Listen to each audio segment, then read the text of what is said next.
Tuxumni qaynatib iste'mol qilish foydalimi yoki qovurib? Qaynatilgan tuxum qovurilgan tuxumga nisbatan foydaliroq hisoblanadi, chunki organizm uni 90% gacha o'zlashtira oladi.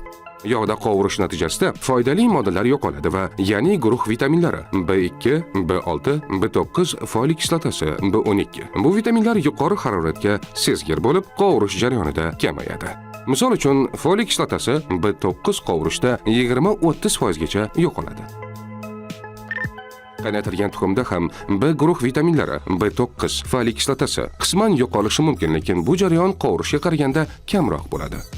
O'rtacha 10-20% B9 yo'qolishi mumkin, lekin boshqa vitamin va minerallar yaxshi saqlanib qoladi. Shu sababli tuxumni qaynatish qovurishga nisbatan foydaliroq usul hisoblanadi. Allergiyasi bo'lmagan barcha uchun tavsiya etiladi.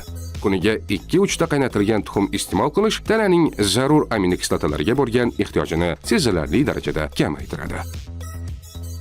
Salomatlik va strategik rivojlanish instituti ijtimoiy tarmoqlariga obuna bo'ling.